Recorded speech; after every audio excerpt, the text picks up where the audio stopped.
မလေးရှားနိုင်ငံမှာအစိုးရရုံးဆိုင်ရာပူထရာဂျာယာဆိုရင်မသိတဲ့သူမရှိသလောက်ပါပဲအခုဒါကျမပူထရာဂျာယာကိုသွားနေတဲ့လမ်းမှာဒီနေ့ကတော့ပူထရာဂျာယာအဝင်ကျိုးတရားပေါ်ကနေဖြစ်လာခဲ့တာပေါ့နော်ကျမမျိုးသားကဒီနေ့ကတော့ကားမောင်းလိုက်ပို့ပေးရတဲ့အတွက်ကြောင့်မို့လို့ကျမလည်းဘေးကနေပြီးတော့အချိန်လေးရဆိုတော့လေပူထရာဂျာယာတခွင်ကိုမှတ်တမ်းလေးရိုက်သမျှမျှဝေပေးခြင်းဖြစ်ပါတယ်အခုမြင်ရတာတော့အစ္စလမ်ဘာသာဝင်တွေရဲ့ဝတ်ပြုကြောင်းဖြစ်ပါတယ်ဒီဝတ်ပြုကြောင်းကိုလည်းနိုင်ငံသားဧည့်သည်တွေဝင်ရောက်လက်ပတ်ခွင့်ရှိပါတယ်။အခုလမ်းမြင်ရတာတော့မလေးရှားနိုင်ငံရဲ့ဝန်ကြီးချုပ်ရုံးဖြစ်ပါတယ်။ဒီနေရာတွေကတော့တော်တော်များများလေးဆင်းလဲကြပြီးတော့ဓာတ်ပုံရိုက်မှတ်တမ်းယူတဲ့နေရာလည်းဖြစ်ပါတယ်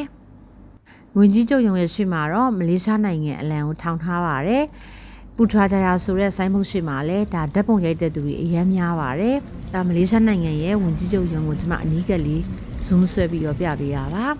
အဲ့ရှိမှာဆိုလို့ရှိရင်เนาะအခုမြင်နေရတဲ့ထိုင်ကုန်နေနဲ့ပေါ့เนาะပန်းချန်လေးရှိပါတယ်လမ်းတွေပါလည်းရှောက်လို့ရပါတယ်နေရတော့လေပူတယ်ဒါပေမဲ့မလေးရှားနိုင်ငံမိုးမပြတ်တော့အပင်နေရတော့စိမ့်ဆူနေရပါပဲ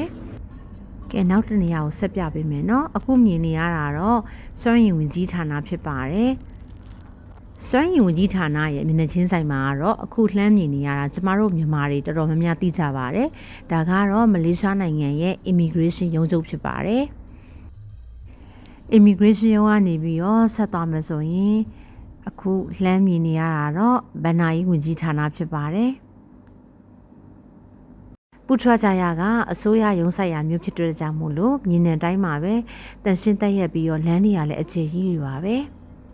အခုလမ်းမြင်တဲ့ရုံးကတော့မလေးရှားနိုင်ငံရဲ့အာဂရိလိုက်စားမှုတိုက်ဖျက်ရေးကော်မရှင်ရုံးဖြစ်ပါတယ်။ခုမြင်နေတဲ့ရုံးကတော့ JPN ရုံးလို့ခေါ်ပါတယ်။ JPN ရုံးဆိုတာကတော့မလေးရှားနိုင်ငံရဲ့အမျိုးသားမှတ်ပုံတင်ရေးဌာနဖြစ်ပါတယ်။ဒီ JPN ရုံးရဲ့ဝန်ဆောင်မှုကတော့မွေးစရင်းရဲ့တည်စရင်းရဲ့ပြီးလို့ရှိရင်လက်ထပ်တာရဲ့ကွဲတာရဲ့မှတ်ပုံတင် passport ပေါ့နော်အဲ့ဒါတွေကိုဒီရုံးမှာဝန်ဆောင်မှုပေးပါတယ်။အဲ့တော့ကားလမ်းရဲ့လေဘယ်ညာတစ်ဖက်တစ်ချက်စီမှာတော့သက်ဆိုင်ရာဝန်ကြီးဌာနရဲ့ရုံးတွေရှိပါတယ်။ဝန်ကြီးဌာနရုံးတွေကတော့အများကြီးပါပဲ။ကျွန်မသွားခဲ့တဲ့နေရာတွေကိုပဲမှတ်တမ်းနေပြီးတော့ပြန်လည်မျှဝေခြင်းဖြစ်ပါတယ်။မလေးရှားနိုင်ငံကိုအလဲလာမယ်ဆိုရင်အစိုးရရုံးဆိုင်ရာပူထရာဂျာယာမြို့ကိုလည်းလာရောက်လည်ပတ်တဲ့နေရာလေးဖြစ်ပါတယ်။အားလုံးပဲရှင်လန်းချမ်းမြေ့ကြပါစေ။ Bye